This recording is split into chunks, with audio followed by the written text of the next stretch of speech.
The One Mic with Big Mike show starts in 5 minutes.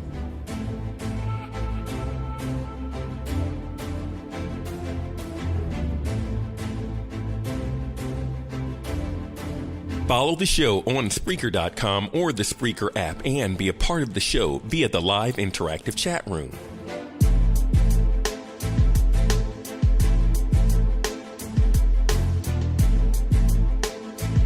You can text your thoughts to 404-902-8104.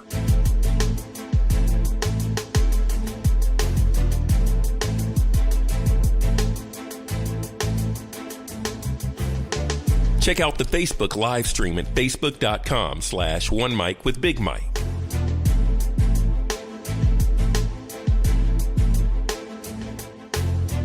The One Mic with Big Mike show starts in 4 minutes.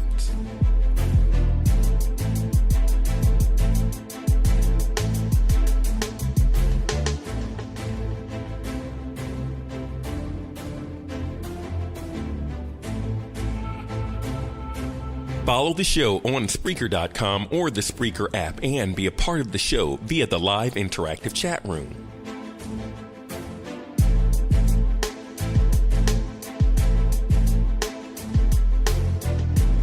You can text your thoughts to 404-902-8104.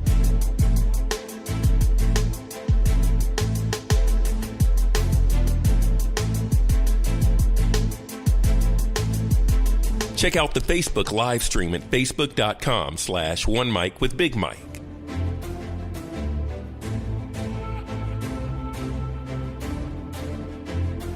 The One Mic with Big Mike show starts in 3 minutes.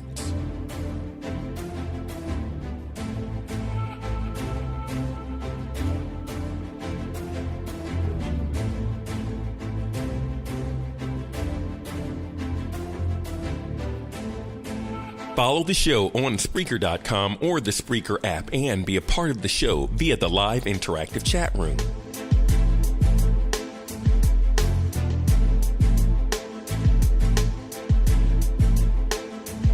You can text your thoughts to 404-902-8104.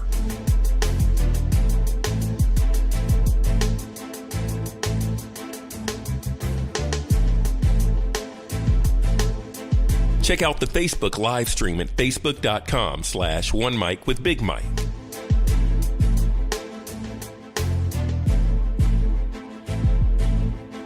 The One Mic with Big Mike show starts in 2 minutes.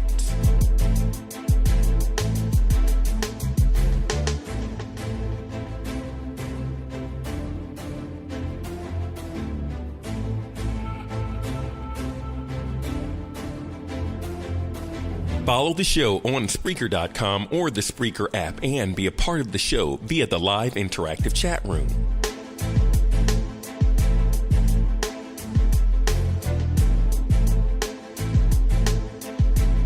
You can text your thoughts to 404-902-8104.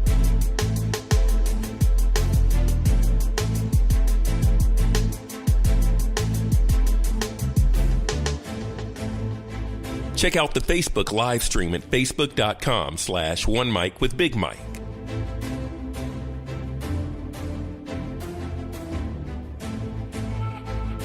The One Mic with Big Mike show starts in 1 minute.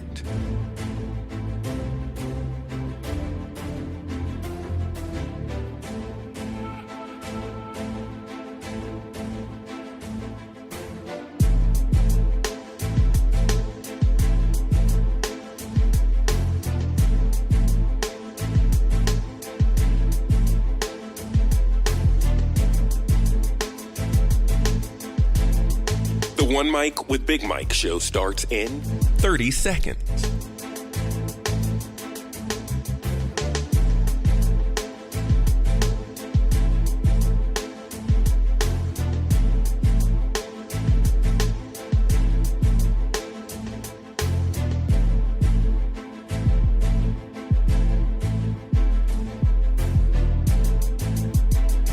The One Mic with Big Mike show starts in 5, 4, 3, 2.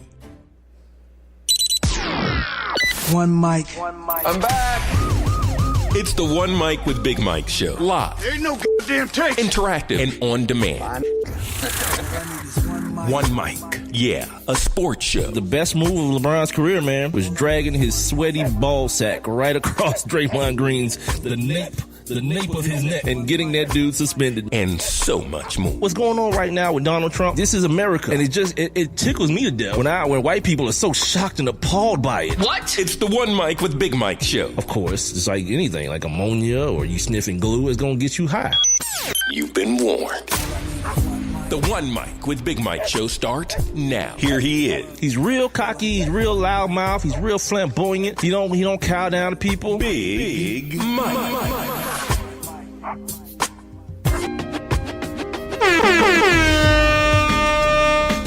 Yes, indeed. Welcome into another Friday here on the One Mic with Big Mike show. A new kind of Friday, a new feel to this Friday. Doing something a little different. I'm trying it out. I'm trying it out for a couple of weeks and see how it turns out. Try this thing called Freestyle Friday, where I'll have my topics and my subject matter that I want to get into, but I'll definitely be more than willing to scrap my stuff to adapt yours. If you're listening to the show right now, you got something that you want to talk about, something you want to discuss, whether it be in the world of sports, whether it be in the world of pop culture, politics, any type of social issues, throw them at me, man. Let's get it on, man. It is Freestyle Friday. I'm here on the One Mic with Big Mike show. I, of course, am your host, Big Mike, coming at you live every Monday, Wednesday, and Friday at 7 o'clock on Spreaker.com, the Spreaker app, which is available in every last one of your app stores. You can also hear the show on the TuneIn app if you have that. Now, if you want to participate in the shows, any of the shows that I do, you can do so in a couple different ways. First of all, you can text me at 404-902-8104. Go ahead and lock that in your phone or whatnot. 404-902-8104. Or you can jump on inside my live interactive chat room that Spreaker has set up for me here. All you got to do is be listening, obviously via Spreaker. Then click that little thought bubble icon you see on the streaming player. It'll get you right up inside here. There is no live stream tonight. But you still can get at me via social media at the number one MICWITHBIGMIKE. And like I said, whatever y'all want to get at me about, man. There's a lot going on, like some of everywhere, and I try to fancy myself as a person who consumes some of everything. So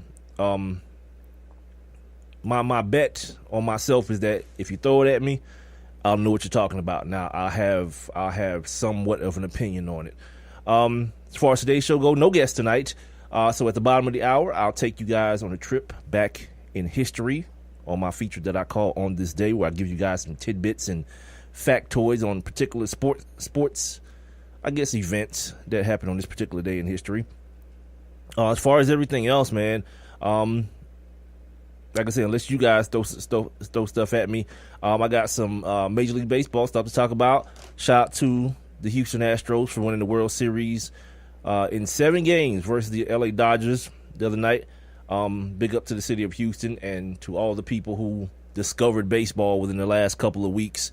You know what I'm saying? I know y'all wouldn't watch. And I'm not the dude. I'm not the dude that says anybody needs to consume a bad product. It's like me expecting you to drink spoiled milk just because it's there. Nah, you throw it out and then you wait till some fresh milk come in, and that's what people would normally consider to be a bandwagon fan. Nah, whatever. You know what I mean? You know what a good product is. I can't for the life of me understand why anyone, like one single soul that isn't being paid to be at the Brown Stadium every Sunday or Thursday, whenever they play.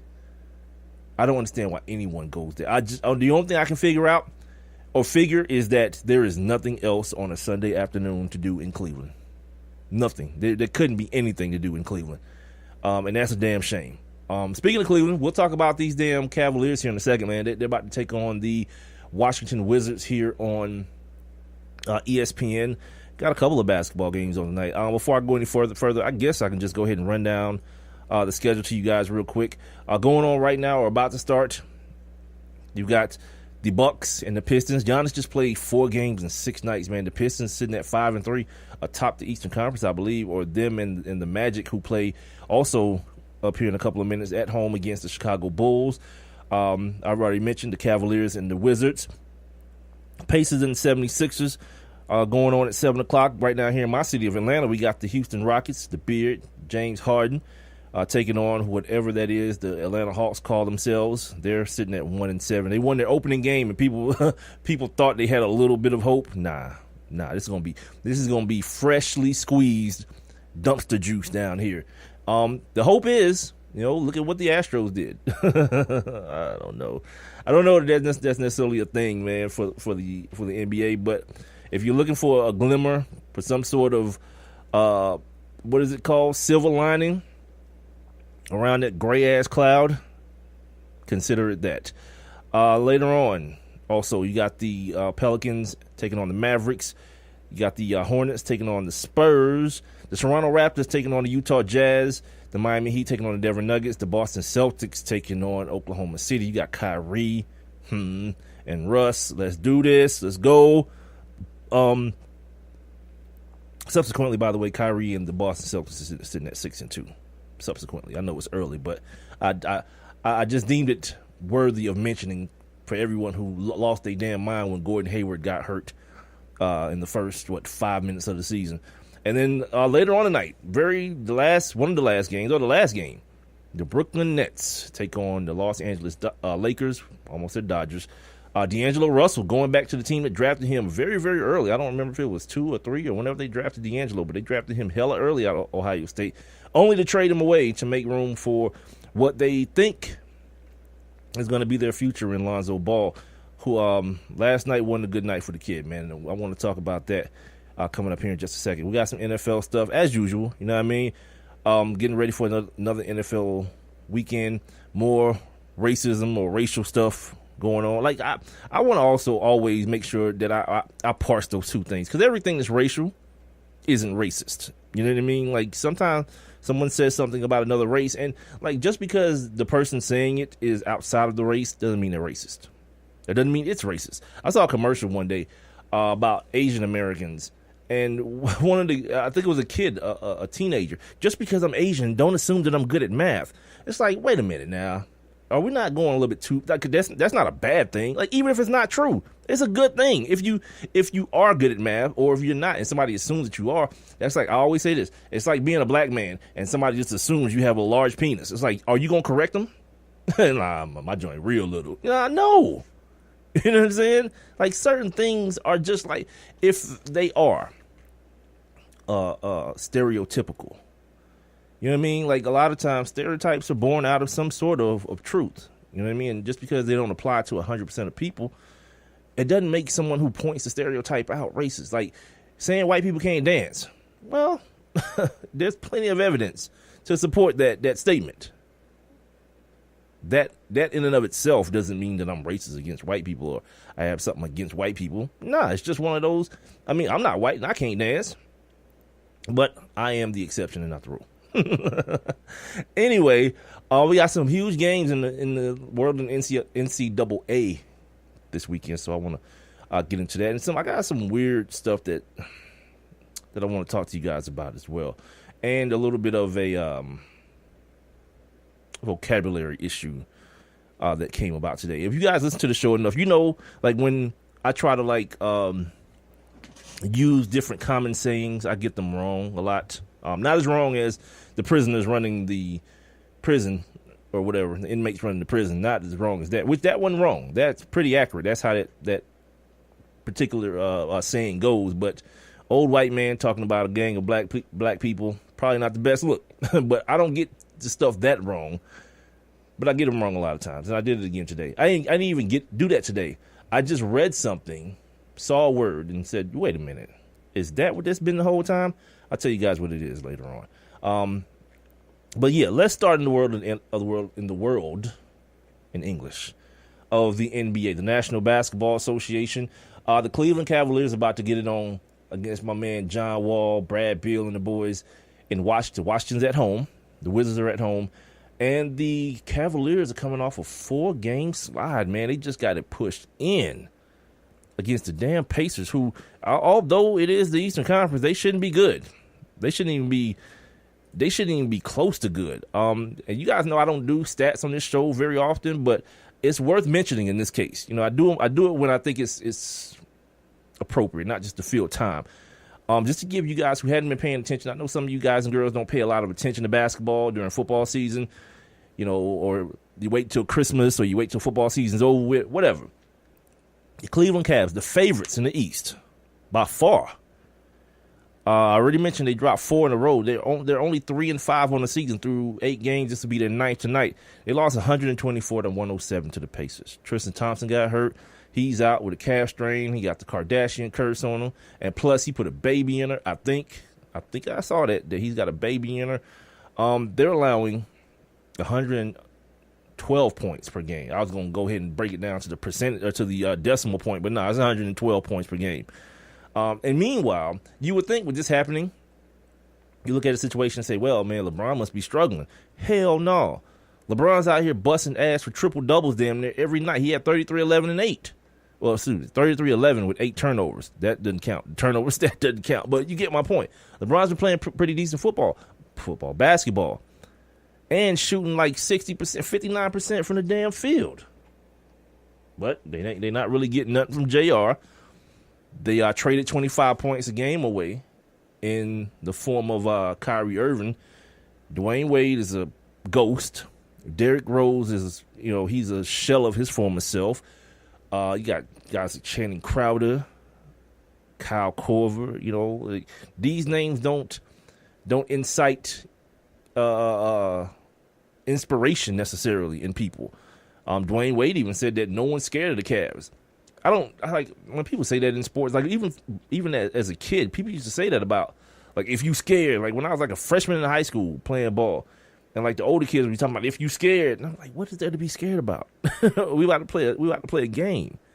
Like I never really understand. I guess maybe some people are afraid, and I can accept that there are certain things to be afraid of. As far as afraid of not being prepared properly. If you're afraid you didn't study hard enough, afraid that you don't know all your plays. But like in the sense of being like afraid of something bad happening to you on the football field or on the basketball court, that's always been like real weird to me. So we'll see what happens tonight with this Washington team. They're not a great 3-point shooting team outside of, I guess, maybe like Bradley Beal. I know what's the kid's name? Oubre. He shoots a 3 from now every now and again. But the Cavs, they're giving up a league worst, as a matter of fact, 14 threes a game. Defensively, just like last year, there's one right there by Brad Beal. Buckets. Buckets, like almost on cue, cuz. And I know if you're not listening to this live, it sounds weird. But just trust me, that just happened. Brad Beal just hit a 3. As soon as I could say it out my mouth, it happened. They were bad on defense last year, but they had guys that can get buckets from everywhere. They had guys that could do what LeBron James just did, dribble, penetrate, and kick out to the corners or kick out to the perimeter for shots. And then guys were knocking down shots as well. This year, think about what you put around LeBron. You put Derrick Rose around LeBron, no jump shot. Initially, you started D Wade, no jump shot. Like, this is not that NBA. You can't shoot in this NBA. Sorry, Nara. We'll holler at you later. Other NBA topics I want to talk about then. Don't forget, it's Freestyle Friday, man. So if you guys want to holler at me and throw some topics at me or whatever, like, I don't care what I'm talking about. Doesn't matter. Whatever I'm talking about, I'll cut it short and I'll get into whatever you throw at me, man. Freestyle Friday, 404-902-8104 is the number you want to text me at, 404-902-8104. You can also hit me up on social media at the number 1 MICWITHBIGMIKE. Last night I stayed up to do this too. I stayed up to watch the Lakers and the Portland Trail Blazers. One, because I love watching Dame Lillard play basketball, man. I love the way he plays. Even CJ McCullough, I like their games. You know what I mean? And also because I want to be someone who talks in an informative way about this kid Lonzo Ball. When I don't like when guys just want to be like have some sort of resentment towards the kid because his dad is real boisterous and he's all out here and he's setting the kid up, in the way he's he's pumping him. He's pumping him past his teammates, pumping him past the organization, saying that everything is about his kid. I want to say this before I really get into this. Because of the makeup of their squad, the youth of their squad, and the fact that no one really knows who the alpha dog is on that team right now. I mean, they got some nice pieces. I like Julius Randle, even though he's coming off the bench now. I like Jordan Clarkson. I like the other rookie they got coming off the bench who, he's having a better season than Lonzo Ball. Even the other Melvin Ingram, the kid they drafted last year. I like these kids. I like, these kids got a little bit of game to them. So no one really knows what their pecking order is or where their standing is in the NBA as a whole right now. But once those things start to get shook out, that whole LeVar Ball thing is going to become a problem. Him always saying that, my son don't lose twice. My son is going to take the team to the championship. My son is going to do this. That's going to rub some people the wrong way, especially if he's not playing basketball at the level of some of these other guys, of the Melvin Ingrams of the world. I said to myself, you got to remember this kid's name, man. The other rookie, Kuzma. There it is. Kyle Kuzma, the light-skinned kid. Yeah. He's a nice piece of work. And before he even got in the game, I hadn't seen him play till last night. I heard Reggie Miller just screaming praises about the kid, man, and he was right. The kid is nice. Don't forget about Contavious Caldwell Pope, the kid from down here in Georgia. They got a lot of guys who can get that team buckets in the style of play that Luke Walton has brought over there. That up tempo, being all about pace. Once they get some shooters out there, it's going to look real, real nice. Or once these guys start shooting the ball with a little bit more accuracy. Right now, I want to say they're like last in the league shooting the three ball. That's not, knowing where Luke Walton is coming from, that Golden State situation, that ain't what they want. And also, like I said before, that's not the direction the league is in. That's not the place the league is in right now. So anyway, I want to talk about what happened with LeVar Ball last night. And like I said, I wanted to do more than a lot of people. 'Cause I know the games come on late. People got to go to work in the morning. But I wanted to make sure that I watched the game for myself and I watched him. You know what I mean? Because what's starting to happen to me is very, very dangerous. People are starting to have to search for excuses for why they like this kid. And to me, you don't have to like him or dislike him. Just watch basketball. You know what I'm saying? Just watch the game and allow your critique to be honest about it, without all the emotion involved and all that kind of stuff. And in that vein, in that spirit, my man sucked last night. Totally. I don't care what Reggie Miller's talking to me about. That was a great outlet pass. Miss me with that. Or all the little things that no, man, I watched the game. There were no little things that he did. You heard his coach today, Luke Walton, talk about him not being aggressive, and I think that was an understatement. Like the 0 points, not a big deal to me. You know what I mean? Not a big deal. The fact that my man didn't take he took 2 shots. Might as well be none. He took 2 shots the whole game. Played 28 minutes. That's the first time since like 92 or something that a rookie hadn't scored in playing that many minutes. That can't happen. In a game that was that close, by the way, if you didn't see it, the game came down to a last-second three that Dame Lillard hit over what's the kid's name? I just said it, didn't I? Brandon Ingram. So in a game that close, your starting point guard has 0 points on 0 for 2 shooting, which means and this is no free throw attempts. Like when it's all said and done, all this talk about this kid's quiet confidence, like he has the same amount of confidence in himself as his dad has, but his is just a more introverted confidence. That it didn't look like that. He looked like he was trying to find his way last night, and we're not talking about no kind of stoppers at the guard position when you're talking about C.J. McCollum and Dame Lillard. These are dudes that are trying to get buckets, and very few great offensive players exert that same amount of energy on the other side of the basketball court. So Dame is not out there trying to shut Lonzo Ball down, nor is C.J. McCollum. He just didn't play good basketball last night, and tonight he got D'Angelo Russell coming at him. Yeah. D'Angelo Russell's coming back to town, man. And we know that dude, like, he oozes. He oozes that swag, that confidence. That's why I feel like it was a good thing for him, man, that he didn't get, like, buried somewhere like Memphis. He got to go somewhere where he could be he's in Brooklyn. He's in New York. He got to go somewhere where he could be as flamboyant and maybe even more swaggy than he would that would be allowed in L.A. I don't know that's how necessarily that could be the case, but you feel what I'm saying. He went to another huge market where people ain't going to look at him having that type of attitude about himself. They're not going to look sideways about that. Going back to the game last night real quick, just to fill out his stat sheet for the people who want to say, but he does so many other things. He had 3 rebounds and 4 assists. That's in 28 minutes of work, man.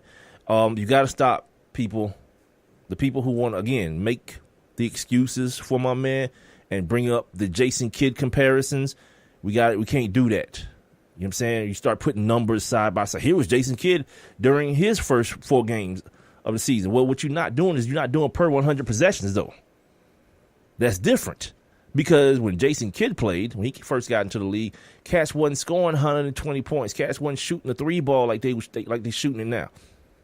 I saw a graphic on the Jump the other day. Like Kobe Bryant in his career, I know Kobe played longer than Michael Jordan, but either way, he shot 3 times as many. And Kobe didn't even play really in this era now. You know what I'm saying? Like at the height of the Mamba years, it wasn't this. Like cats wasn't getting busy like this from beyond the arc. So even in that, that's why every year you turn around, every year Steph Curry breaks the 3-point record. You know why?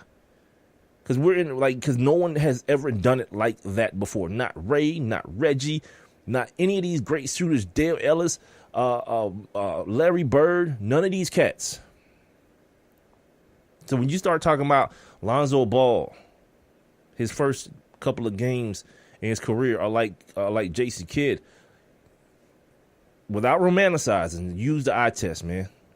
Remember what Jason Kidd was, man, coming out of Cal. Like even as a college basketball player, I heard the comparison. That's what kind of perked my eyes up to make me want to look and say, okay, let me check this dude out. And then I gave him some credit for the fact that I only saw him play like 3 times last season. I think I saw him play 2 tournament games and maybe 1 game on a Saturday evening. That game on a Saturday, if I remember correctly, he got busy. But at a certain point, and I forget who made the point today. This isn't my point, but I totally agree with it. I think it was Dan Lebitard. You don't draft that kid second to do the little things. You know what I'm saying? He's not your junk man. He's not your Tristan Thompson. You know what I mean? You draft that dude to elevate your team. And when it comes down to it, this kid, what is his name? What did I say his name was? Kuzma? He's not the one that should be taking those last second shots. Because right before Dame Lillard hit his, this kid Kuzma, he missed the last second shot when the game was tied 103-103. That's just number 2 overall pick. Now, it doesn't escape me. It doesn't escape me one bit that the kid is only 19 years old. You know what I'm saying? But this is where that lack of patience, this is where his dad kind of infuses that lack of patience in him, because you listen to Dad, he's ready to rock. He's ready to go. It might just take some more time, because while everybody's looking at LA and looking at Lonzo Ball, there's a kid in Philadelphia that's built like a real man of a human being. He's getting work done, and he don't have a shot either. Like, he don't have a shot yet either, but his body is as such that it doesn't really matter. I heard one of the guys, I think it was Charles Barkley, asked who's the best rookie on that team, and the answer is clear. It's not him. It's this kid. It's Kuzma. It's him. And even as I watched him play last night, other thoughts came to my mind. My conversation on Monday with my man Jovan Buha from ESPN. A couple of things that he said, because he's hung out with LeVar Ball and Lonzo Ball, so I definitely wanted to get his perspective on them. But one of the things he talked about was that how good business is for LeVar Ball. And so I went and looked it up. I wanted to see what the company was valued at, what kind of evaluation the company had. The only thing I could find was that LeVar Ball gave himself a $3 billion evaluation with a B. Jovan also talked about after that first game, the way he kind of deflected from Lonzo not playing well against Patrick Beverly. Said it doesn't matter because Big Baller Brand went up 12%. This is what Jovan tells me the other day. And I didn't think at the time to say, how do you know it? Because he told you? He's a liar. This has been established. He lies, right? So if he's telling you that it went up 12%, that's a pretty arbitrary number. And it's pretty quick. It's pretty skeptical. Well, I'm skeptical that number can come to him that quickly. Like the game is over. He's on TV with Stephen A. Smith immediately after the game's over, and immediately he knows how that game impacted his company.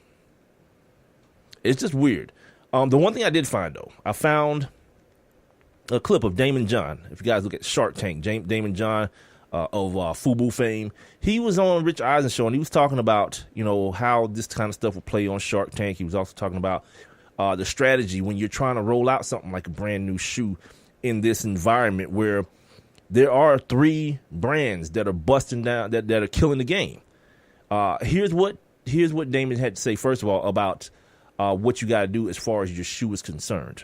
Shoes are challenging, right? First of all, there's a bunch of different sizes, and they are built like cars. So if you're buying a shoe for $500 and you're having a minimum of whatever, 1,000 pair come over from overseas, yes, these things better be well made at $500. Yeah. But what he's talking about, he went on to talk about them having a custom feel to them. Because that's what you can do with $500. You can get a custom-made sneaker made for that amount of money. So if you just bring in, he went on to talk about people just kind of like stamping their name on a shoe that's already made, and then the shoe ends up being of cheap material. We've seen that before. Now, even though we see the kid playing in them, we all know how that tends to roll. Like we saw Rasheed Wallace play his career in Air Force Ones. But I think we can all agree that Rasheed's not playing with the same Air Force Ones that you go to the store, go to Foot Locker and get, right? He's putting way too much wear and tear on his feet for him to just wear the regular Uptowns. No, Nike's giving him some custom Uptowns for him. I gotta assume that's the same thing with this kid with Lonzo Ball and the shoe that he's wearing. One last thing, Damon John talked about the strategy of being a master of one thing before you move on to all these things. My man got a t-shirt company, he got sandals, he got freaking tennis shoes. He already came out with the Zoe 2 before the Zoe 1 came out. Got the kid that's in high school got a shoe as well. Here's what Damon John, who I think we can all agree, kind of knows what he's talking about. If he did $220 sandal, did he already deliver them, and now he knows that he sold through them quick enough to then go and do shoes? I mean, no, I'm not sure. It's all at once. It's all at once. All at once. Ooh. That's too much inventory. That's too much. That's too many SKUs, as we call it. Kevin Plank started off with that one shirt for 10 years. That wicker-free Under Armour shirt was for 10 years, and he made the best out of that one shirt. I started off with those FUBU jerseys, those big 05 jerseys that everybody started getting nauseous of seeing, but you have to master the one thing you do the best. Yeah. Look, and this is what I said at the beginning. This is why it felt so different to me. It didn't feel like somebody who was trying to grind something out. It felt like somebody was trying to trick you into seeing a product the way he sees the product because it has his name on it. Oh, it's big baller. If you can't afford it, you're not a big baller. All that kind of stuff. Show me the product, dude. Show me. Talk about how good the product is. You ain't got to shame me into buying it. And the fact that this arbitrary number of like $495 just comes out your brain. And then if you're a son who hadn't played no basketball, his signature is worth another, $300? Come on, B. But if that's your man, that's your man. I'll continue to tell you, man, until I'll believe stuff when stuff actually happens when it pertains to this guy. I feel the same way about the president or some of y'all's president of this country. We're going to take a break here and come back. I got on this day. I'm not going to be here all night, man, because this basketball game is hella distracting. It's 26-25 right now. Cleveland up by 1 with about 4 minutes left in the first quarter. So I'm going to try to get up out of here so I can watch these basketball games tonight. The show is available on demand if you miss any of it. Spreaker.com, the Spreaker app, TuneIn, iTunes, iHeartRadio, Stitcher, Google Play Music, and YouTube. Don't forget, man, it's Freestyle Friday. If you guys got anything you want to talk about, if what I'm saying is boring you, make sure you holler at me, man. 404-902-8104. That's the number you want to text, 404-902-8104. If you're listening via Spreaker, just hit that little thought bubble icon. It'll get you inside this live interactive chat room, and we can get it on, man. I'll be right back. I have one question for you. Do you or someone you know run a business that could benefit from additional exposure? The One Mic with Big Mike show is currently taking on new sponsors and advertisers. One Mic with Big Mike is currently syndicated across 8 different online platforms, and your company's name could be heard and seen across all 8 as well. Let's get to work. Please send all inquiries to Mike at onemicwithbigmike.com. Thank you for listening. Thank you for your continued support. All I need is one mic. Isn't this dinner party wonderful? Jeanette and Bill did so much planning, and the house looks great. Well, you know, it was almost canceled. Did you hear that Bill was really sick with the flu 2 weeks ago? No, I had no idea. I've been so busy at work. But my coworker's toddler was in the hospital with flu, too. Is Bill okay? It was pretty serious and aggravated his asthma. Bill got sick quickly with a high fever. Fortunately, Jeanette got him to the doctor right away. The doctor said it was flu and prescribed a medication that helped him get back on his feet. I didn't know flu was so serious until I heard Bill say he felt like he'd been hit by a truck. He missed a big meeting at work. Well, thank goodness Jeanette had gotten her flu shot. Because, you know, she's expecting. What? Oh, man. I guess that was another thing you guys didn't know either. A message from the Department of Health and Human Services. And now, back to One Mic What are we waiting for? Let's get to it. with Big Mike.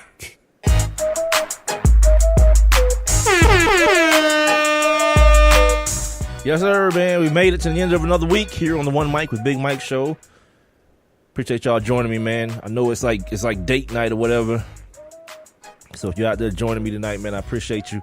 No date for the kid, man. My wife, he's still in Florida, man, helping out with the hurricane relief efforts with FEMA. So it's gonna be another couple of weeks for the kid.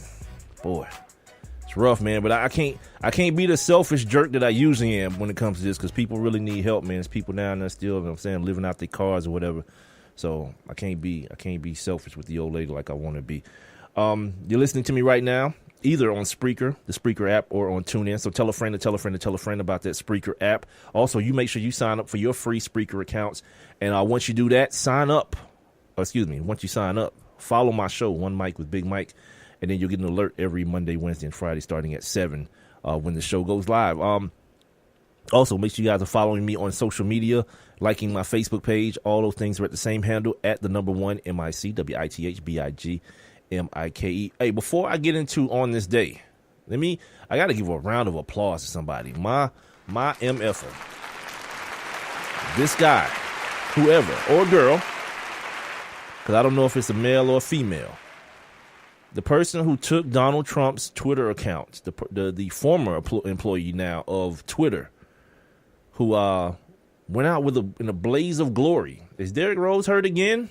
Went out in a blaze of glory by deactivating Donald Trump's Twitter account. It only stayed that way for 11 minutes, but I applaud the effort, my man.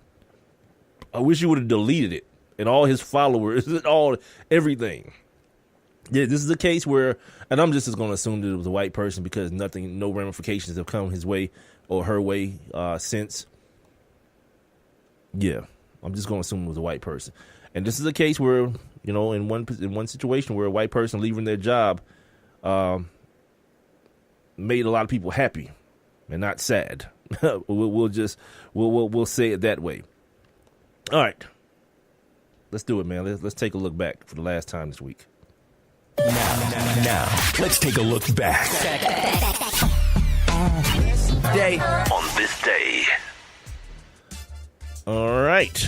For the last time this week, on this day in 1929, Providence became the first NFL team to host a game at night under floodlights. The game was against the Cardinals. I guess Providence, that's Rhode Island. I guess that was probably the Patriots before the Patriots became the Patriots. On this day in 1948, Mr. Hockey, Gordie Howe of the Detroit Red Wings, like Yosemite Sam, the Red Wings, made the first of his record 21 All-Star appearances. On this day in 1953, the Rules Committee of Organized Baseball restored the sacrifice fly. The rule had not been used since 1939.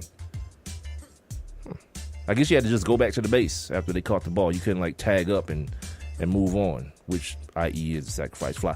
On this day in 1972, Joe Willie Namath was featured on the cover of Life magazine. Also on this day in 1989, the Minnesota Timberwolves, they played their very first NBA game, but they lost to Seattle, the Supersonics at the time. On this day in 1993, ATL Stand Up, Greg Maddux, the Madman of the Atlanta Braves, became the first player to win back-to-back Cy Young Awards on different teams. I think he won it previously with the Chicago Cubs. Somebody can fact-check me on that if you feel like it. On this day in 1996, Jerry Rice, the GOAT of the San Francisco 49ers, became the very first NFL player to catch 1,000 career receptions. On this day in 1998, finally Minnesota elected Jesse the Body Ventura, for all my wrestling fans of pro wrestling fame, as its governor. Shout out to that. Remember that? That was the beginning of the end. That was like the start of Donald Trump. Now, I'm not saying that Jesse Ventura was that horrible of a human being, but you see, my man went from celebrity to government. And then, this was after Ronald Reagan, too. So Ronald Reagan did it first. Then Jesse the Body. Then you had Arnold Schwarzenegger. And where things usually get better with time, we kind of improve on them. You guys see. I don't have to point it out to you. Anyway, this is the One Mic with Big Mike show here on a Friday, man. Trying to get it popping, trying to get ready for the weekend. I don't really have any significant weekend plans, but I want to see what this weather going to be looking like, man, because it was kind of cloudy today in the ATL. So hopefully that'll pass. It'll be a little bit cool. The weather's been cool during the day, like 75 degrees, the way I feel like it should be every single day for the rest of my life. I know, wishful thinking. What did I say I wanted to talk to you? Oh, the NFL. Oh, yes. The old NFL. All right, so my man Deshaun Watson, I'm saying, tore his ACL yesterday, right? And like, here we are, man. If I just like this whole social media thing, like it's so weird to me because all y'all are like trained monkeys. People react the way at this point you've been trained to act. Deshaun Watson didn't die. One. Also, this is not 1965. A torn ACL might as well be him catching the flu. They're going to repair that thing. By the way, they already have one time before on the same kid, the other ACL. And he was able to do that, what you saw over the last, 7 games. The best rookie start in the history of NFL football. So this whole like, oh man, we gotta pray for Deshaun, man. It's a tragedy. No, it's not. Like if you want to be surprised when them dudes walk off the field. The violence within that game that they play, the fact that they walk off the field, most of them do, that's the real miracle. That's a surprise. These guys get into 30, 40 at minimum car wrecks a weekend. So yeah, the inevitable is going to be Deshaun Watson's going to get hurt. Aaron Rodgers is going to get hurt. Tom Brady at some point got hurt. Peyton Manning, he broke his damn neck. J.J. Watt, all these cats, man. They're not made of titanium. They're still human beings. Blood, flesh, bones, arteries, ligaments, tendons, all those things, man. But the reaction just, man, y'all kill me. None of you care that much. I'm going to be real with you. Because you know what? How I know you don't care that much? When's the last time you even uttered the name Steve Gleason? You know, the dude that's literally dying? He's trapped inside his body with ALS right now. Anybody? Bueller? Yeah, nobody. How many of y'all even think about Jim McMahon, who gets lost coming back from the neighborhood grocery store that's down the street from his house? How many of y'all get let those people cross your minds? You don't care. Or let me say it this way. This is a better way to say it. You care in 100% selfish manner. And I understand that because I don't want to see Tom Savage play football either. I don't want to see Deshaun Watson play. But I'm going to admit it and say that's the only reason I care. The same way the only reason I cared about what was happening with Kobe Bryant in Colorado was if he was going to have to miss basketball games. Mike Vick with them dogs, the fact that he had to go to jail and almost sent the team that's in my city. I don't claim to be a fan of them, but still, I want the stuff that happens in my city to be good stuff. This was almost Cleveland. Shout out to Cleveland. Yeah, it was almost that. Byron Leftwich, Joey Harrington. Come on, man. That's the only reason y'all care. Me?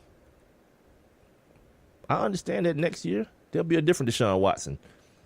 There'll be a different rookie doing something special. And here's the other thing about Deshaun Watson's injury.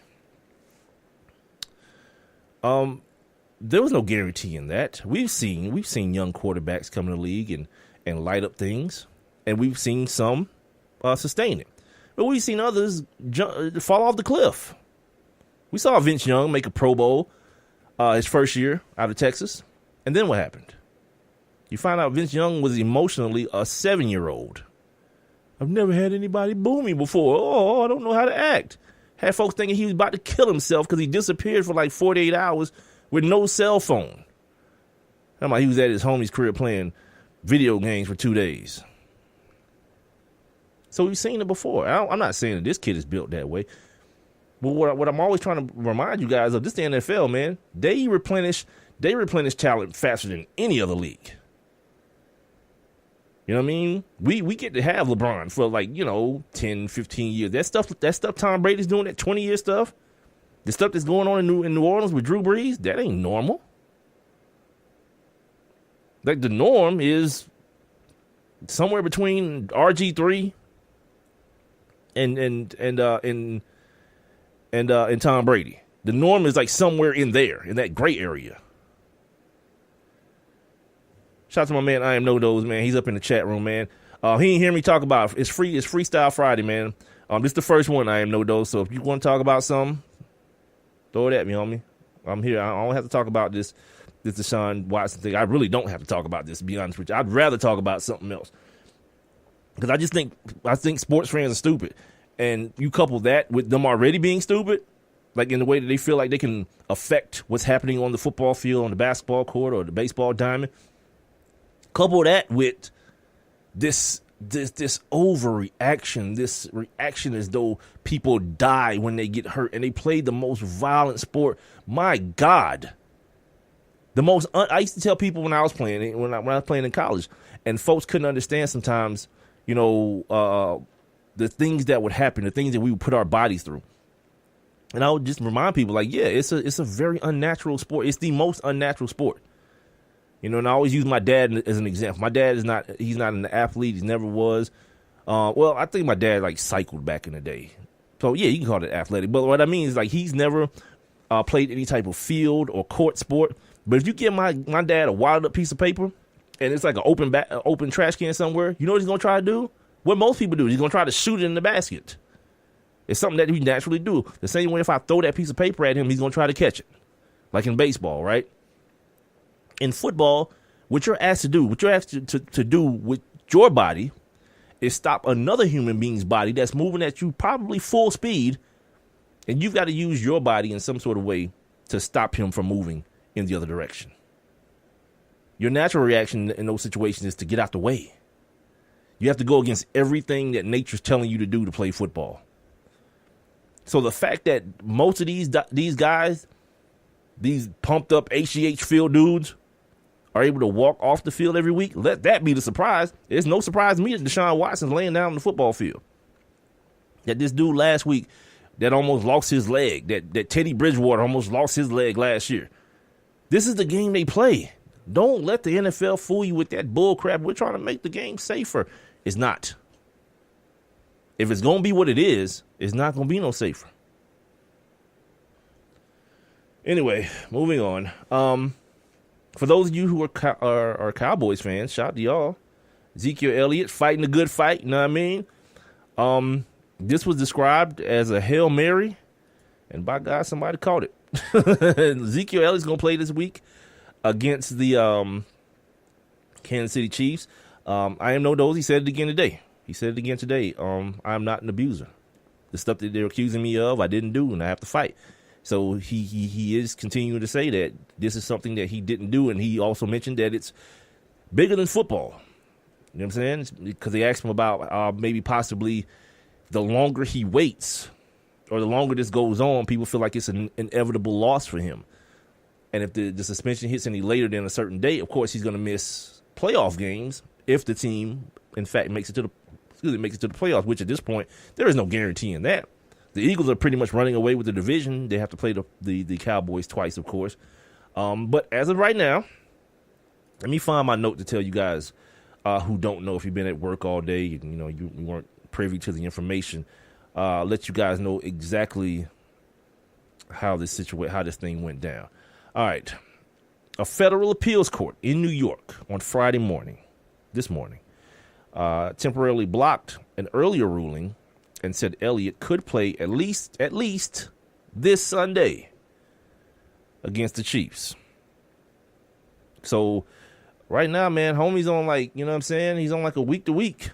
You know what I mean? Like every week is going, and then shout out to him, because if it keeps playing out this way, homie ain't gonna have to practice. He just gonna have to show up and get the game on, because he practiced today. But I think today, Friday's pretty much a light day, and you got your walkthrough on Saturday and you play on Sunday. So shout out to him, man. The court is keeping his body fresh, if nothing else. Hopefully he can just sit around eating, you know what I'm saying, while all this is going out, stress eating, because it was got to be hella stressful, man, not knowing if you're going to be able to be there for your teammates every weekend. The homie, Big Foe, he's in the building. What up, man? It's been a minute. He's up in the live interactive chat room here on Spreaker. If you want to join him, my man, I am no dose. Head on over to Spreaker, man. If you're listening on TuneIn, head on over to Spreaker.com or the Spreaker app, sign up for your free account, and then hit that little thought bubble icon you see on the streaming player to get you up in the chat room. Big Foe, man, it's Freestyle Friday, man. So I'm asking you guys to just throw topics at me, whatever you guys find interesting from the week, from the day, whatever, man. Whether it be sports, whether it be politics, pop culture, whatever, man. Whatever you want to talk about, I'm here for you, man. 404-902-8104. You can also text those thoughts to that number or drop them in my social media, Twitter, Instagram, Facebook at the number one MICWITHBIGMIKE. So moving on in the world of the NFL, Josh Gordon is back. I already mentioned that, right? Josh Gordon is back. But the thing I wanted to bring up, and I think I feel like I have this conversation every time his name comes up. It's amazing to me, man, the way they act like this dude is some sort of, crackhead serial killer.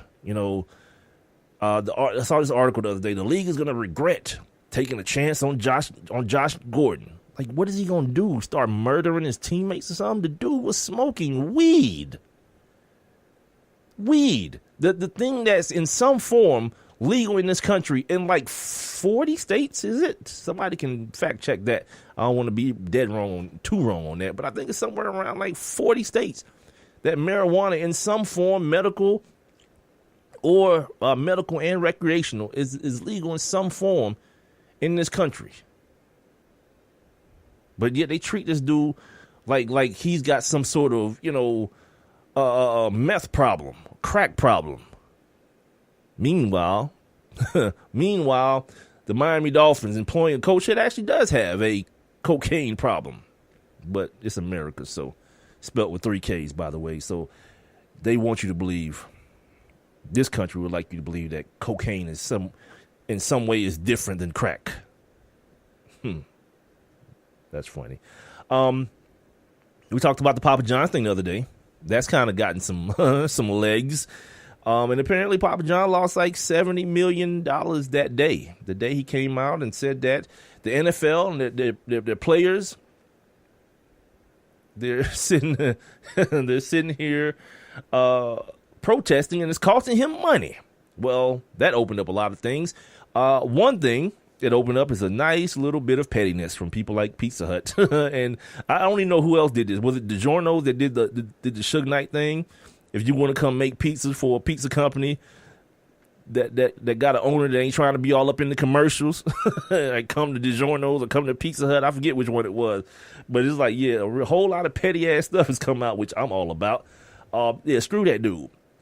But the other thing, like if like let's say Papa John's has like shut down some locations and start laying off people or something like that, or the company folds altogether, because of the losses, I'm gonna be mad at y'all more than anything, right? Because if y'all been eating that much nasty ass pizza for this long, that now the numbers, now it shows up in numbers like 70 million lost in one day. If that happens to be true, I gotta do that because a lot of stuff comes off the internet. So like these numbers, so I gotta like, preface it with saying, if it's true. But if it is, y'all ought to be ashamed of yourselves. Y'all eat that much nasty ass Papa John's pizza where when you stop doing it, $70 million goes down the tubes. Come on, B. Y'all gotta be better than that. Yeah. Apparently, yeah. I am no those in the chat room. Stephen A. Smith, he don't seem to hate weed. There's memes of this dude talk, stay off the weed. And yeah, I saw that, man. Him and J.R. Smith got into something about the hoodies. Like, here's why I don't pay attention to him. Because I know the game he's playing. And I'm not necessarily mad at him because while y'all are getting emotional about it and giving him clicks and likes and listenership and viewerships and all that kind of stuff, at the very end of the day, that's his hustle. He getting paid to act that way. Y'all ain't getting no money to listen to that crap. I don't know nothing about what Stephen A. Smith said unless it just comes across like this whole thing with who was it, JR? I don't have any details on it. I know what the headline said. He has a problem with the new Nike hoodies. Nike starting to do they're outfitting the league now, so they've come out with the warm-up hoodies. And I think they kind of sweet. Like, I want one, straight up. I want one of them joints. But apparently Stephen A. Smith had some sort of problem with J.R. Smith in particular. J.R. Smith, shooting guard for the Cleveland Cavaliers. And they kind of went back and forth on Twitter a little bit. I don't know enough to tell you what the tweet said. Like I said, I just kind of like brushed past that joint, man. And like he's always had an issue with the weed. He loved calling these guys idiots and being stupid and all that kind of stuff. And he'll just be another one. He'll just be another person on the wrong side of history when all this stuff plays out. Just like those people were on the wrong side of history when it came to cigarettes. They was telling the people at one point in this country that smoking cigarettes was actually healthy for them, good for you. Same thing with the concussion stuff. Telling players, there's no long-term effects to you bashing your head into another human being over and over and over again. I ain't worried about it. How many fingers I got up? You know what I mean? It's less than 5 and more than 1. You know what I'm saying? Just crazy, man. The Colin Kaepernick, every day we got to give a Colin Kaepernick update. I told you guys a couple of weeks ago about his collusion suit that he filed against the NFL. Waited weeks and week.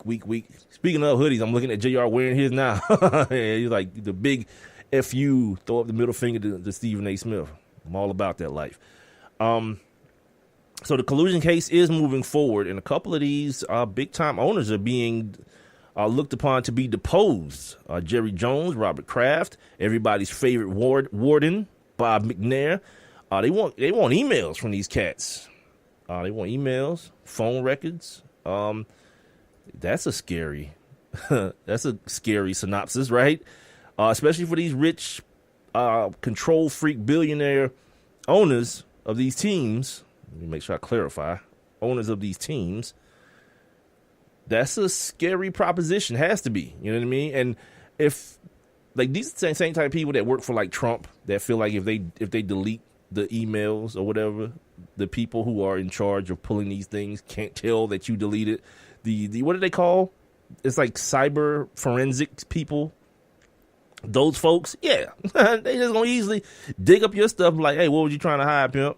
What's really happening? You know, that's why Tom Brady was like, "No, I'm just gonna bash. I'm just gonna bash the damn cell phone to death, and let that be that, and just say, you know, that's what I always do. What you mean?" I want to say something about this collusion situation too, because a part of it is whether or not Colin Kaepernick can prove that someone said something publicly that him not being on the team had something to do with his political stance or his social stance. I don't want to say political because it's not political not to kill me if you're a police officer. John Mara, I want to remind you guys of this. John Mara told Peter King's Monday Morning Quarterback that, quote, "All my years being in the league, I never received more emotional mail from people than I did on that issue being Colin Kaepernick's protest.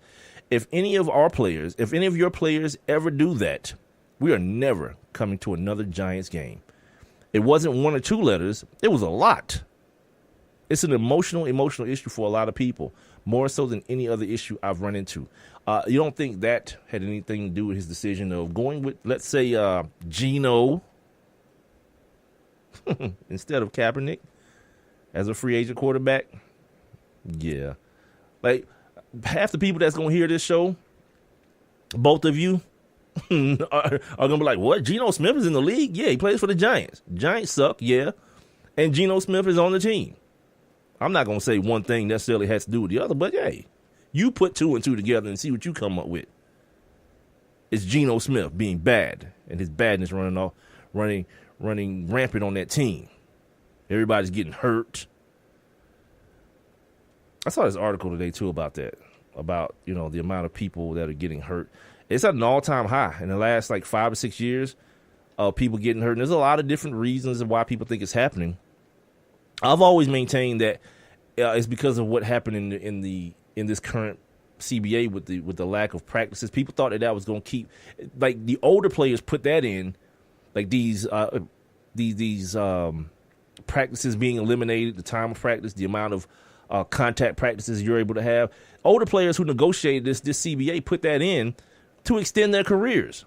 But I've always been, since I was a kid, and maybe this is because people, you know, old school cats put this in me, that football is a game that you need to callous your body to. And I've actually seen MMA guys, they train to form like calluses on their bones. Like, you ever see these dudes like kick each other in the shin, like bah bah? We went to one here in Atlanta, to the UFC joint, and we were sitting right at ringside almost in press row, and it's so loud. These dudes kicking each other in the shin.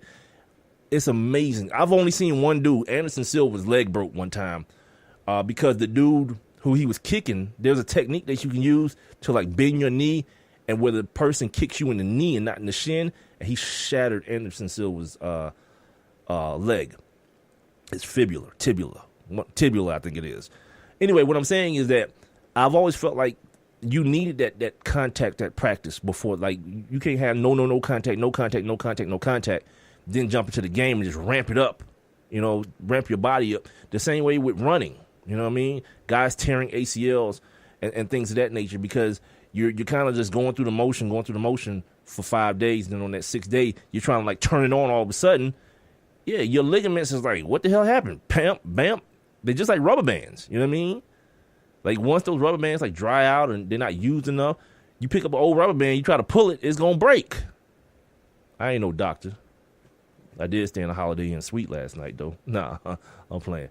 But no, that's always been my contention. Like, ever since then, and the numbers that I'm talking about kind of bear that out somewhat. The fact that, you know, the numbers are rising. I'm going to give them to you real quick, and then I'm going to take a break. From 2013, 252. Then in 2014, 263. Then something happened in 2015. We're only 233, but it jumped up way up to 277 in 2016. And already, we're in November. In 2017, you got 295 players out for the league, either on injured reserve with a designation to return, the PUP list, or the non-football injury list. It's the One Mike with Big Mike show. I'm here live every Monday, Wednesday, and Friday starting at 7 o'clock. Tell a friend to tell a friend to tell a friend, man. Here being Spreaker, the Spreaker app, and, of course, on TuneIn. Follow me on social media at the number one Mike, on the number one, MIC, WITHBIGMIKE, One Mike with Big Mike on Facebook, Twitter, and Instagram. I'll be back.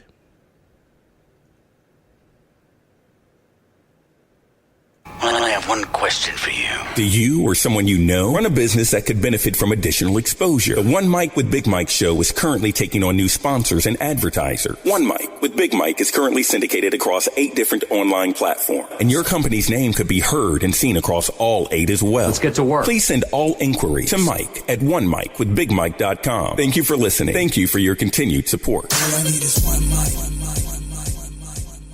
Military life is rewarding, but it isn't always easy. Managing the stress can affect even the strongest warrior. But I will stay mission ready. I will keep my mind and body fit. Talk to my chaplain. Be there to listen. I will. Know the signs. Seek care early. Talk to my healthcare provider. Be there to help, listen, and get you through this. I will motivate others. Strive for progress, not perfection. I will be there for my buddies, no matter what. Be there for our veterans, no matter what. And I've got your back too. I will keep our family safe while you're away. I will think of you every night. We're in this together. I got this. I got this. I got this. Take the first step. There's no better time than now. Reaching out is a sign of strength. Visit realwarriors.net or call 800-874-2273. One mic. I'm back. It's the One Mike with Big Mike show. Live. Ain't no goddamn tape. Interactive and on demand. One Mike. Yeah, a sports show. The best move of LeBron's career, man, was dragging his sweaty ball sack right across Draymond Green's the nape of his neck and getting that dude suspended. And so much more. What's going on right now with Donald Trump? This is America. And it tickles me to death when white people are so shocked and appalled by it. What? It's the One Mike with Big Mike show. Of course, it's like anything, like ammonia or you sniffing glue is going to get you high. You've been warned. The One Mike with Big Mike show starts now. Here he is. He's real cocky. He's real loudmouth. He's real flamboyant. He don't cow down to people. Big Mike.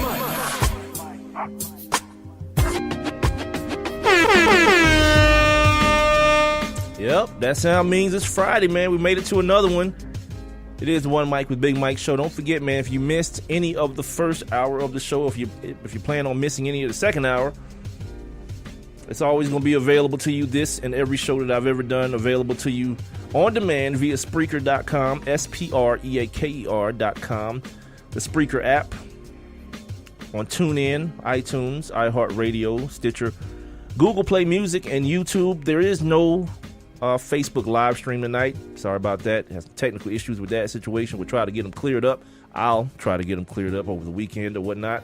You can still head on over to my Facebook page, though, and give it a like at One Mike with Big Mike. Same handle from my Twitter and Instagram as well. And also, man, while you listening to the show, man, for those of you who are listening right now, or if you're listening to the show on demand on a later date, make sure you hit that little share icon and that little heart icon as well to let people know. For one, the heart icons let people know that you like the show. Even if you don't, go ahead and lie for me. This won't be the first time you've lied today, so go ahead and hook that up. Also, hit the little share icon so you can share me with your people on Twitter and Instagram. Not Instagram, I'm sorry, Twitter, Facebook, Google Plus, I guess that's what it is, all those things. It's a Freestyle Friday, man, here on the One Mike with Big Mike show. It's basically you play it, I'll say it, or you say it, I'll play it, however that goes. Whatever you guys want to talk about, man, holler at your boy, whatever subject matter may be on your mind, whether it be sports, politics, social issues, whatever, man, hit me up with a text at 404-902-8104, 404-902-8104. You can also jump inside my live and interactive chat room. Just click that little thought bubble icon you see on the streaming player to get you up in here. You know what happened to me today? Ever so often, I try to avoid the things that people seem to run to on Facebook, or on social media in general. And this time it caught me. I usually do that with like those police shooting videos. I'm over them. You know what I mean? Like, I know what the end result is, so I don't necessarily need to see the bro get murdered. You know what I mean? After I seen my man get choked out in New York on the corner by the police, I was kind of good on it. But I've seen more than my share, you know, because, you know, you happen to be looking at TV, looking at the news, and then they switch topics all of a sudden, and boom, next thing you know, you're watching a dude get murdered on TV. So I had that same, I made that attempt with this whole Tyrese situation and whatever he's going through with his baby moms or whatnot. And look, man, I already know that I'm a bad guy, but I don't feel no kind of way for this dude. You know what I mean? And people, like, dudes will say, oh, it's because you don't know what he's going through. Whatever. You know what I'm saying? Like, what I do know is that it ain't none of my business, B. Like, you got money, you got lawyers, you got the resources in order to take care of that without me knowing about it, or at least not with me being having that amount of intimate knowledge about it. My man is on this is my dude too, Baby Boy, one of my favorite, most underrated movies. Holmes is on the whatever it is, Instagram or whatever it is, crying like the real, like, ugly face cry with the t-shirt of his baby name on it, and he's sniveling and he crying and hollering. I'm like, what the hell is happening here, man? And of course, you know what's gonna happen, because I'm not the only bad guy in the world. Of course, man, Cats is clowning this dude all over the internet from behind. He's talking about, like, his cry face, his cry face needs to replace the Jordan cry face. All this ridiculousness. Like, come on, B. What's really good?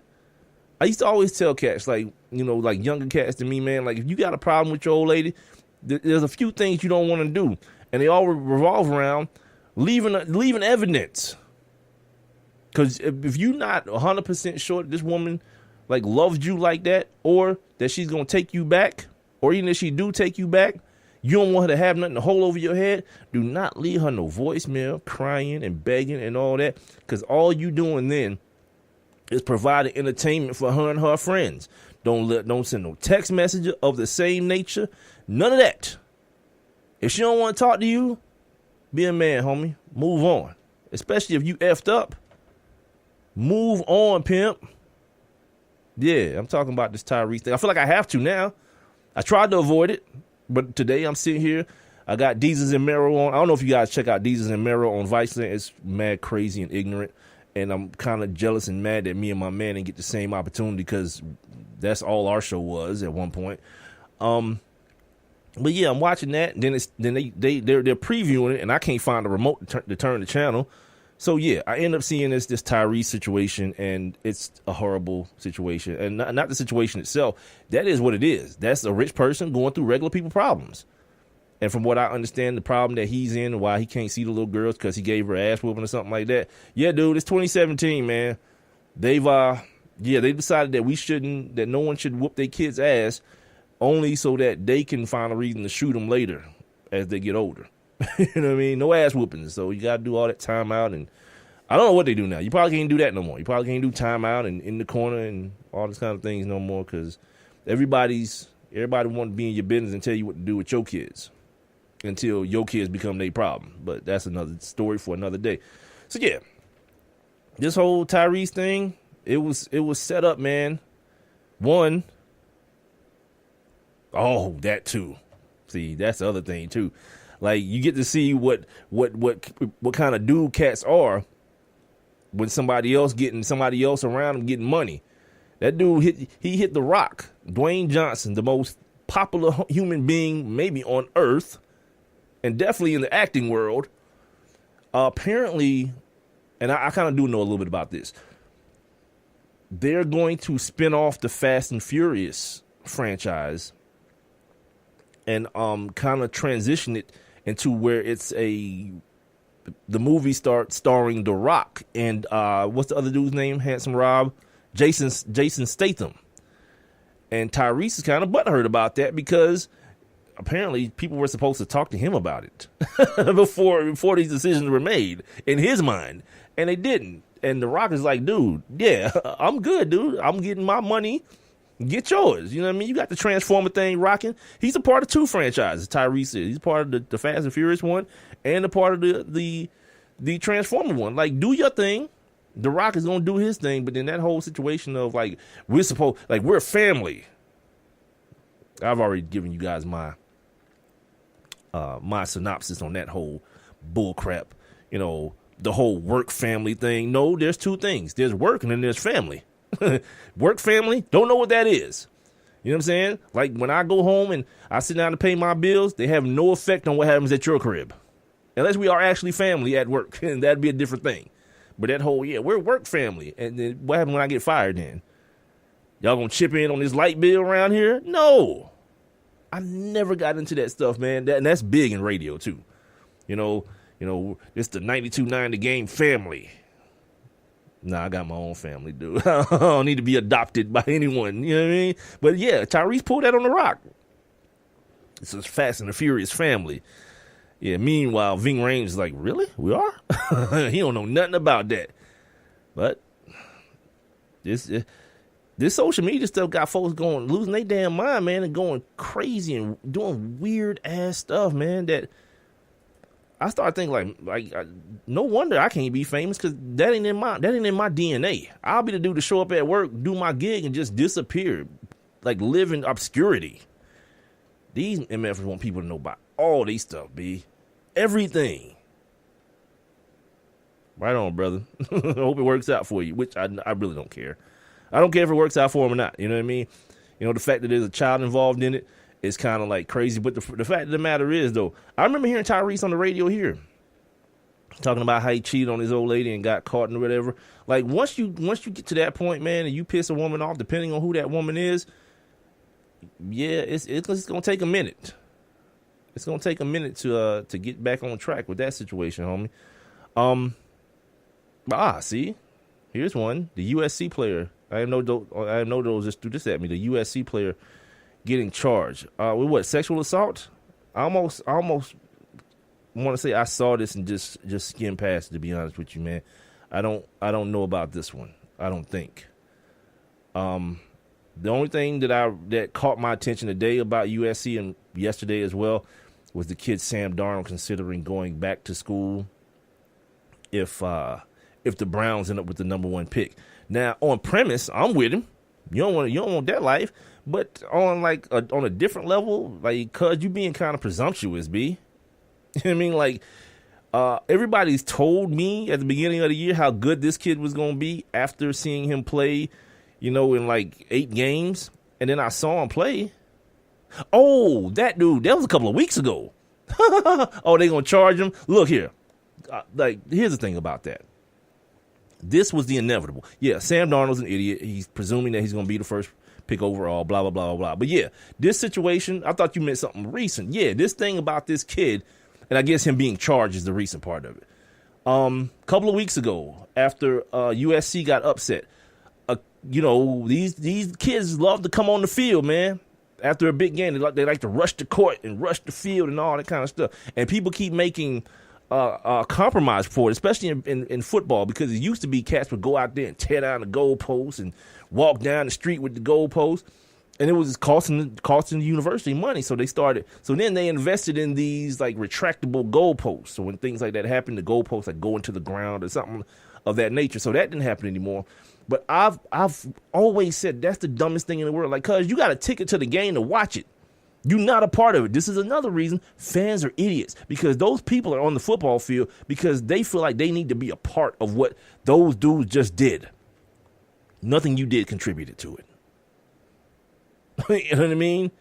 Especially not to the extent that you need to freaking celebrate with them. So these cats run on the court, and a lot of them like to go talk crap to the other team's players that they just beat. And I've said for many a time, it's going to turn bad for somebody, for some frat boy or somebody's going, it's going to end up turning bad on him. And in this case, it did. And I don't think the dude got, like, crushed or anything. But, yeah, he, like, pushed the dude down or something. One of the USC linemen pushed the dude down.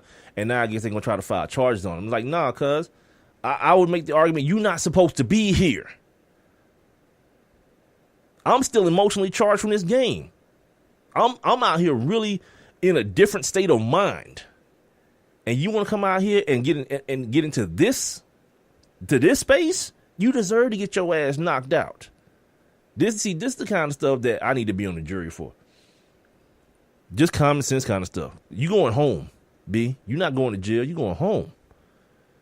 Because his ass should have walked out the same way he got into the stadium. You ain't get in the stadium through the field. You're a spectator, cuz. And all these folks that want to throw stuff on players and think they can just say whatever they want to. I heard, I think Paul Feinbaum, dumbass, said that about Jimbo Fisher when that dude was hollering and cussing at Jimbo Fisher. And Jimbo Fisher told him, come on down here. I'm going to whoop your ass. Come on down here and say that to me. He's like, Jimbo Fisher's got to be better than that. The fans can say what they want to. You a lie? You a lie? No. How in the world you justify that? And this wasn't no kid, no student. This is a grown man, one of these grown man weirdos that go to games and paint their faces and wear the jerseys of children. One of those dudes who probably need a good ass whooping. If for no other reason, just get on track with a regular life. Like, that can't be your existence, dude. Living and dying on the accomplishments of probably the most imperfect people on earth. 19 and 20-year-olds, college students. Like, at some point, maybe Georgia will lose a game this year. Whether it be this weekend at South Carolina, next weekend at Auburn, and one of the subsequent weekends at Georgia Tech, they make it to the Final Four, or excuse me, before that, in Atlanta against Alabama. If they make it to the Final Four in the one of the semifinal games, at some point Georgia's gonna lose a game, and you're gonna see grown men cry. Grown men who have never been perfect at anything in their lives will be mad to the point of tears and frustration and be totally irate because some 20-year-olds couldn't be perfect. 18-year-olds couldn't be perfect. That's weirdo stuff, B. That's absolute weirdo stuff. But y'all accept it. Probably because most of you are those people. So there's that. But yeah, at some point, man, you gotta look in the mirror, man, and be like, really, is this really that deep to me? I guess. Since we here at the NCAA football this weekend, we got Georgia and who did I say? Who the hell did I just say? Anyway, you got LSU, Alabama. You got Virginia Tech, Miami. Should be a good one. Michigan State, Penn State. Penn State coming off that loss. Michigan State playing a lot better than a lot of people thought. There's Iowa is going to be playing Ohio State this weekend. Iowa is always going to be a damn a hard out. They're going to always play hard and tough football. Who did I just say Georgia's playing this weekend? Damn, it just came out of my mouth. They play Auburn next weekend. I don't care. I don't even care, man. It's freaking Friday, man. I'm trying to get out this joint, man. Watch this basketball game. I think it's actually at the half right now, too. I mentioned earlier, man, that the Astros won the World Series the other day. Good for them. The other weird part about that is, now I don't mean weird in a bad way this time, just weird in a good way this time, that they made a case, especially in baseball, for tanking and doing your business through the draft, man. I don't know if you guys remember this, because I don't know if it got brought up a couple of years ago. I think a couple guys went to jail behind this for stealing the scouting information from the Astros. And at the time, the Astros sucked. They were terrible. But now you see why that information was probably so damn valuable to the Cardinals, to the St. Louis Cardinals. There was a Sports Illustrated article put out like in 2013, I guess, saying that this team, based on the guys they had drafted and the guys they had coming up in their farm system and all these things, was going to win the championship this year. That's weird, but it's way better than somebody just saying, you know, the Eagles are going to win a Super Bowl this year. And then they do, and people and somebody brags about being right. No, this had sound reasoning behind it, which made it awesome to me. This isn't one of those highly questionable or not. What's the Stephen A. Smith show called? Golly, it doesn't matter. The Stephen A. Smith show is not one of those like, let's make our predictions now, and then at the end of the weekend, who was right and who was wrong. No, this is something that was very well thought out, man, and it came to fruition as printed. That was awesome to me. The other story to come out of this situation, out of the World Series, was my man Yasiel Puig. Y'all know how that's probably the only basketball first take. Thank you. The only baseball player I really rock with, man. Yasiel Puig, his house was burglarized, man, and it seems like, okay, it's a thing. Guy's house was burglarized. This is the second time this happened to him. He just got this crib after his last crib got broken into, and there's some real, sketchy. There's some sketchy things around this guy. If you ever get a chance, you ever want to sit down and do some reading, Google Yasiel Puig's defection story, like how he got to America. It's like a movie, B. Like he's dealing with like cartel people, human traffickers, all this stuff just to get to America to play baseball. This is the reason why when them white folks was trying to tell him he was disrespecting the game and how he was playing and being flamboyant, I'm like, do any of those dudes know what he went through? To the point that once he got here and got his money, got the deal signed, some of those same people were threatening him, were threatening to extort him, saying that he owed them some of that money that he was getting and all this stuff. So when things like this happen to him, that's what my mind goes back to. It's like, man, are these people still after this dude? Because they was talking about some real slick stuff, like killing this dude. And people who had tried to defect the way he had, I think part of the story is he saw one dude die, actually. And here's like the funny part about it also. Like, this is not also, but here is a real funny part about it. If there is any levity in this, his neighbors had to round up his dogs that got out during the burglary. What? I'm going to assume that those dogs weren't there to escape when somebody came there. They was there as a deterrent. My guy bought how much is this house? $2.6 million house. Where is this crib at? And how come your security, because the way they got in, they just broke a window out and got in.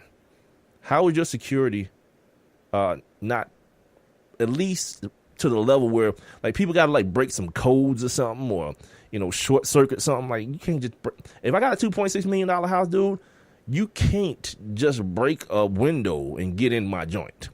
I mean, there's got to be some sort of other security measure.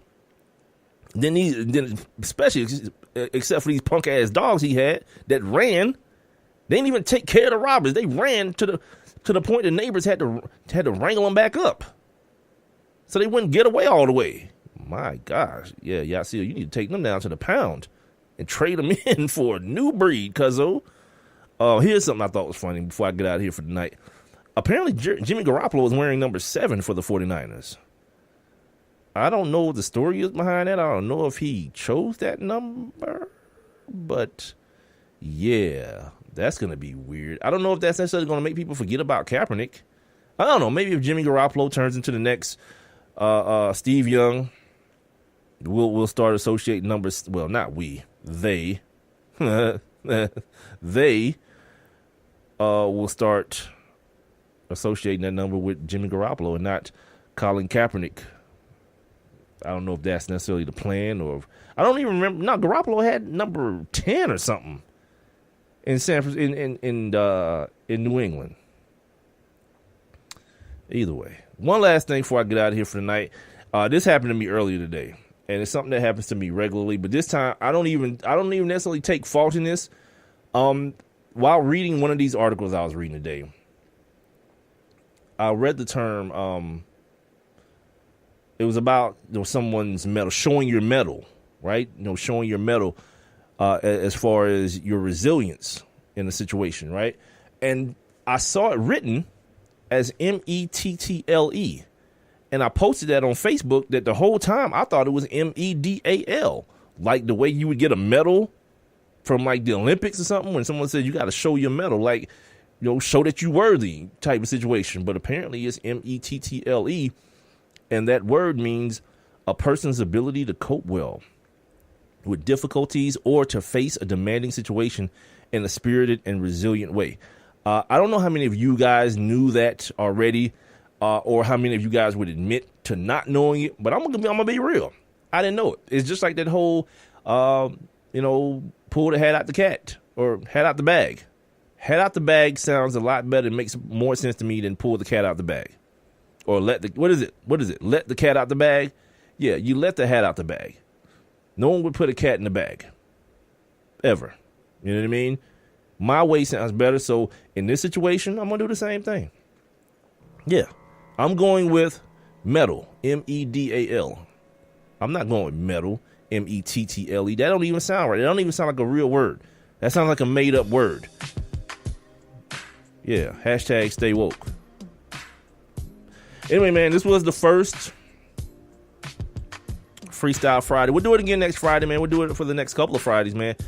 See if we can get the stick, man, and, just understand the way it works. I just read as much as I read on most days, and then I'll have my topics lined up and set and ready to go. But then I'm not opposed to veering off course when you guys have something that you want to talk about more. Please believe, man. Shout out to the homie Big Foe. I know those. Everybody here on Facebook. Appreciate you guys, man. We're going to come back on Monday. I don't know if I'm going to be talking to anybody on Monday other than you guys, but, any guests on Monday. But stay with me on social media at One Mic with Big Mike, and I'll definitely, let you MFers know. If you got a friend, if you have friends, let them know about the One Mic with Big Mike show, man. I'm on demand on Spreaker.com, the Spreaker app. Tune in. iTunes, iHeartRadio, Stitcher, Google Play Music, and YouTube, and of course live every Monday, Wednesday, and Friday right here on Spreaker and Tune In. So until then, yeah, my man I know those got his notes, so it's all good. Until then, man, till Monday, y'all be safe, man. Have a good weekend, and remember, man, all you need is one mic.